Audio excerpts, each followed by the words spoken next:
This could be take 5. Every time I start talking about something, something else enters into the grey matter, and all of a sudden I think, oh, maybe that would have been relevant. Anyway, I'm waffling. Video response. This is what was your earliest gaming memory? Now, I know David's done one. Plays games badly. Constantly says the Spectrum's the most better 8-bit machine. No. Rob's done one. Tootie's done one. Stu. James has done one. Steve has done one. And if I get all the channel names right, I'll put them in the links below. Anyway, yes, I am an old boy, so I've actually had to get dates up that I can see. They're directly behind the camera, because my early gaming memories, I suppose, are very, very early. Now, as a child growing up, never had any electronic toys whatsoever. They were action figures, or they were board games, like Twister, stuff like that. So there was no real electronic games as a very, very young child, shall we say. I think the closest we might have got to it would have been electronic battleships. But that's absolute guesswork there. So, when I think back, potentially the very earliest gaming memory might have been going to the pub with my father. I was obviously underage, because my father died when I was 10. So we're talking round about 79, 80s there, where I would have seen, I'm pretty sure they had a fruit machine, very early fruit machine. But I didn't play it. I was told to sit there, suck my coke and stay quiet. But anyway, I remember this one Christmas, and my father had died. He died. Looking at those dates, I'd say he's been gone 1 or 2 years. And there was this really big box. It would have been about, yeah, big. It's probably about that deep. And I remember my mother using 2 different types of paper to have to wrap it. And my mother was always very, you don't touch anything till Christmas Day sort of thing. And I remember us tearing apart this box, opening up, and seeing some colours going up, and the box itself, and we're looking at it, me and my brother, because it was a present for both of us, and we both went, what is it? It's a computer. What's a computer? Didn't have a clue. Not a Scooby-Doo about computers and that. It was a Commodore 64. And I think I found a picture. I'll put it up somewhere of that box. And that, I suppose, was the very start of the journey. Now, to put the sort of dates right here. So, the Commodore 64 officially launched in the UK 83. It was August 83. It was first released in 82, but it then officially launched in August 83 for around about £200-250. Now, for a single mother bringing up 2 children, that was a hell of a lot of money back then. Hell of a lot of money. And I haven't got a clue who taught my mother into it, because somebody would have. somebody most definitely would have talked her into it, because I just don't see her spending that amount of money at the time on a Christmas present for kids. So somebody would have told her about computers and how they're going to be the future and how you need to jump onto them soon, have the kids use them for learning. Excuse me. So she'd have got us for that, for educational reasons, not for gaming. But obviously it was a gaming monster.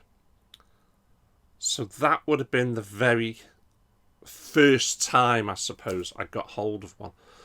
I also remember at the time an old friend of mine, Stephen Plant, and it would have been round about the same year. Oh, by the way, that would have been Christmas 83 that we'd have got that. So that would have been probably Christmas 83. That would have been the end of my first year in senior school. I remember going round to Stephen Plant's house.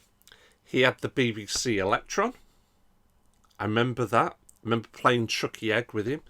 So that would have been, I'd have thought, round about, because we were all off school at the time, I'd have thought that might have been round about January 83. I also do remember using a computer my last day of school, which would have been, I think, 82.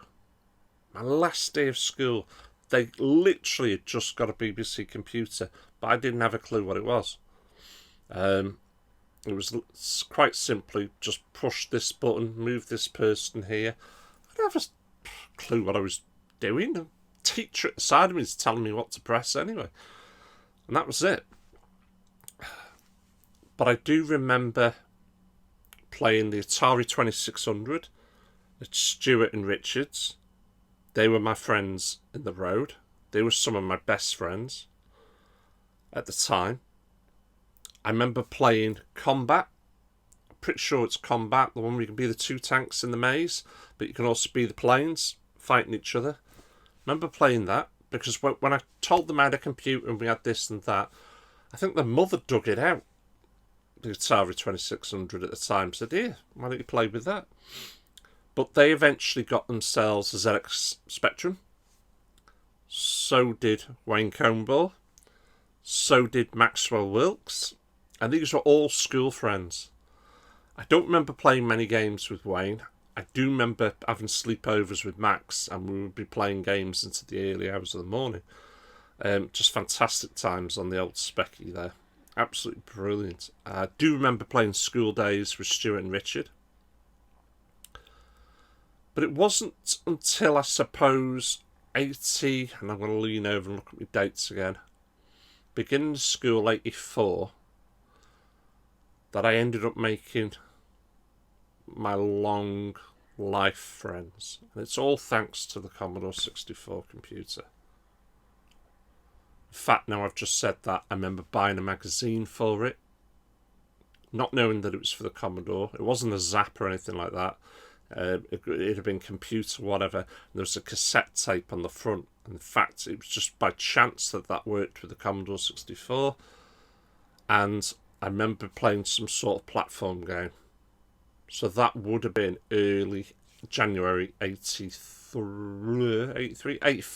Early January 84. Anyway, I remember chatting to a lad at the time when we went back to school, and he was talking about a computer, and I just said, "Oh, I've got a computer." "Well, what have you got?" "I've got a Commodore 64. "Oh, I've got one of them." "What games do you play?" "What games?" I didn't really know that much. And that was Kenny Paul. And then it kicked off from there. Kenny Paul, Mark Maguire, Kevin Watson, Andrew Burns. And we all played some incredible games together. Oh, the amount of, I suppose if we could put it all together, probably years that we'd spent playing. Absolutely fantastic times. I mean, the Commodore helped me bring together some fantastic friends. Oh my word, some of the things we've got up to. If we carried on the way we're doing, we'd all be dead. But anyway, I certainly remember all the winter games, summer games, all those sort of games that we used to play. Oh God, I can't remember. Super Destruction Set, I think it was, Andy. Remember that? Remember playing at, International Karate. Then obviously the IK Pluses and all that. Karate Champ. Elite.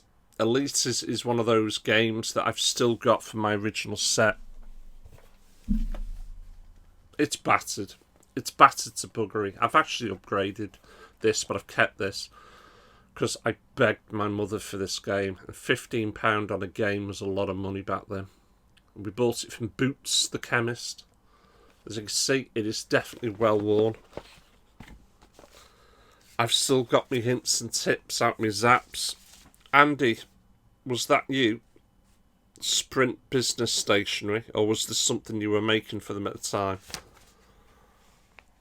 Got all that. But this is absolutely hammered. I mean, it's sellotaped, the manual, the quick key, the book I've got out up there, my keyboard interlace, which is falling apart. I've replaced that as well on the new copy, and even my tape that I put all my saves on. Just fantastic memories. But then we moved on from that. Oh my word. Unfortunately, Kenny killed himself when he was 19. Very motorbike accident, very tragic. But up till then, absolute fantastic friends, best friends. Then we moved on to Amigas. Andy went to PC first. Then we went on to Amigas. I suppose that's when I met Paul Hardy and John Hardy. And those is, again, it's a tale of woe. For one reason or another, and I won't go into detail, Paul took his life.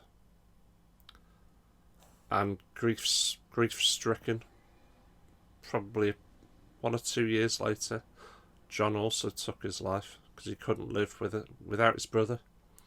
Very sad tale of woe. But I remember having some fantastic times with them as well. I remember being in Paul's bedroom and we were listening to the Amiga music because it was 5-channel and it was thumping. It was I can't remember the track, but it was just wow.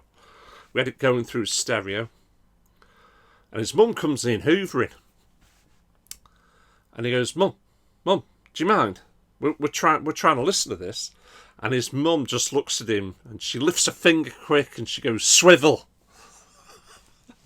We fell about laughing, and he goes, "Mum, please get out. You're just embarrassing me." Oh, but there were so many magical times, and then it's just gone on from there and there. I remember going to Liverpool, the arcades, when we had the Commodore, going up there and playing a load of the arcade games. I remember playing Gauntlet. I remember playing Space Invaders. I remember, Hang On. And I know I'm going from all sorts of probably different years there, but they were great times. I remember us getting on the bus. Sorry, not the bus, the train. We got on the train when we used to have one that used to run. Excuse me. Elton train station, and then we used to shoot off all the way up to Liverpool. Take probably about an hour to get there, and then we got there, we'd walk, go past John Thomas. If you know the area, you know the statue, you know what I'm going on about. And then we'd hit the arcades there, be there all day, playing games. Just so many. I remember some handhelds as well. I remember Game & Watch. Kenny had a couple of them. It's really early ones, of which I keep trying to pick one up. Martin used to have one. I'm not sure if it was like Gallagher that was played on it. Big long thing about this big. And you have a joystick on one side, buttons on the other. I certainly remember those. I don't remember playing Pac-Man. Don't remember playing those. But there's just so much. What I should do really is try and get a lot of this all wrote down. I really should. Problem is, I'll probably end up getting all teary and reminiscing too much. That's the problem. But I suppose what I'll end on is gaming helped bring together a lot of people. And for me, and I've still got them, they're still with us, some fantastic lifelong friends. And I love you guys. It's soppy, I know, but I love you guys. I really do. And it's continued today with my channel and that. I'd like to think I've got some good online friends now. I really do. Right, I'm going to end it there before I burst into tears. I'd like to thank you all for watching. I'd like to thank you all for subscribing and supporting. And I'll catch you lot all again. Take care.